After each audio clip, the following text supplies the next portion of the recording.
Hello students, welcome to junior academy. कल की video में हमने जो एक्सरसाइज है 6.1 उसका क्वेश्चन नंबर 2 कंप्लीट कर लिया है। आज की वीडियो में हम क्वेश्चन नंबर 3 करने वाले हैं, जो कि हमारा पार्ट 1 होने वाला है। यानी कि इस क्वेश्चन में भी हमको 5 क्वेश्चन दिए हैं। क्वेश्चन नंबर 3 के 5 पार्ट हैं, जिसको कि हम 2 पार्ट्स में कवर करेंगे। आज की वीडियो में हमारा जो क्वेश्चन है वो पार्ट 1 का होने वाला है, यानी कि 3 क्वेश्चन हम आज की वीडियो में करने वाले हैं। चैप्टर हमारा सेम है, टॉपिक हमारा cube and cube roots, board CBSE and classes 8th। अब क्वेश्चन नंबर 3 हमारा क्या है? क्वेश्चन नंबर 3 है फाइंड द स्मॉलेस्ट नंबर। हमें एक ऐसा स्मॉलेस्ट नंबर फाइंड करना है which each of the following number, जो हमें नंबर्स दिए हैं, must be divided to be obtain a perfect cube, जिसको डिवाइड करने के बाद हमारे डिजिट एक परफेक्ट क्यूब की फॉर्म में आ जाए। तो इसके हमने 3 पार्ट लिए हैं, first part, second part and third part. Firstly हम क्या देखते हैं, यही देखते हैं कि हमें इसमें डिवाइड करना है। क्वेश्चन नंबर सेकंड में हमें मल्टीप्लाई करना था, वहाँ पे हमें एक ऐसा स्मॉलेस्ट नंबर फाइंड करना था जिसको मल्टीप्लाई करके हम एक परफेक्ट क्यूब फाइंड आउट कर सकें। यहाँ पे हमें डिवाइड करना है, तो फर्स्टली हम क्या करेंगे, हमें प्रोडक्ट निकालने के लिए पहले प्राइम फैक्टराइजेशन मेथड से क्वेश्चन को सोल्व करना होता है। तो 81 का पहले हम प्राइम फैक्टराइजेशन मेथड कर लेते हैं। ये हमारा 3 से डिवाइडेड होगा, 3 2 जा 6 एंड 3 7 जा 21। अगेन ये फिर हमारा 3 से डिवाइडेड होगा, 3 9 जा 27, 3 3 जा 9 एंड 3 1 जा 3। अब हमें यहाँ क्या फाइंड हुआ, हमें फाइंड हुआ कि 3 का एक पेयर है, बट एक पेयर बनने से पहले सिर्फ एक डिजिट है, यानी कि उसमें 2 डिजिट की और कमी है। तो हम यहाँ पे लिख देते हैं as a product 81, as a product of prime factor we have. जब हमने इसका प्राइम फैक्टर किया तो हमें क्या मिला, we find that 81 equals to कितना, 3 इंटू 3 और इंटू 3, यानी कि we find that the one pair is available only, यानी कि 3 में हमारा सिर्फ एक पेयर बनता है। ये हमारा क्या है, एक्स्ट्रा है 3। तो हम यहाँ क्या लिखेंगे, clearly, CLEERLY, clearly, to make it a perfect cube, it must be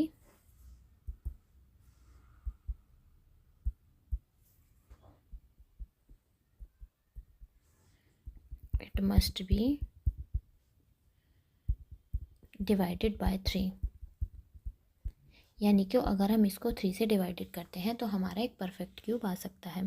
अब हम इसको डिवाइड करके भी देख लेते हैं। 81 को अगर हम 3 से डिवाइड करते हैं तो हमारा क्या आता है, 27। और 27 हमारा क्या है, 27 का जो हमारा पेयर आएगा वो आएगा 3 इंटू 3, तो वो हमारा क्या बन जाएगा, एक परफेक्ट क्यूब। यही हमें इस क्वेश्चन में फाइंड कर। अब इसका क्वेश्चन नंबर सेकंड कर लेते हैं। क्वेश्चन नंबर सेकंड है 128। पहले हम 128 का प्रोडक्ट निकाल लेते हैं। ये हमारा 2 से डिवाइड होगा, 2 6 जा 12, 2 4 जा 8। फिर ये हमारा 2 से डिवाइड होगा, 2 3 जा 6 एंड 2 2 जा 4। अगेन 2 से, 2 1 जा 2 एंड 2 6 जा 12। फिर 2 8 जा 16 एंड 2 4 जा 8 एंड 2 2 जा 4 एंड 2 1 जा 2। अब हमें ये क्या मिला, as a 128 as a product of prime factor we have. तो हमारा यहाँ पे क्या आ गया, 128 equals to 2 into 2 into 2 into 2 into 2 into 2 and into 2, यानी कि एक 2 का पेयर ही, एक 2 का पेयर है, बट हमारा एक पेयर में नहीं आता है एक 2। तो यहाँ पे क्लियर हो चुका है, clearly, to make it a perfect cube it must be divided by 2। यानी कि अगर इसको 2 से डिवाइड किया जाता है तो ये हमारा एक क्या बन जाता है, परफेक्ट क्यूब। इसका लास्ट पार्ट यानी कि question number third. Question number third में हमारे डिजिट है 135। Firstly we find the prime factorization of this digit, the 3 4 जा 12 एंड 3 5 जा 15। अगेन हम इसको 3 से डिवाइड करेंगे, 3 1 जा 3 एंड 3 5 जा 15।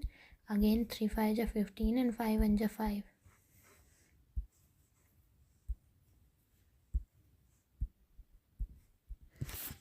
135 as a product of prime factor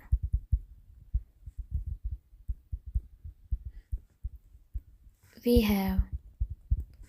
तो क्या आ गया 135 इक्वल्स टू आ गया हमारा 3 इंटू 3 इंटू 5, यानी कि 3 का पेयर है लेकिन 5 का कोई पेयर नहीं है, तो हम यहाँ पे लिखेंगे clearly to make it a perfect cube it must be divided by 5।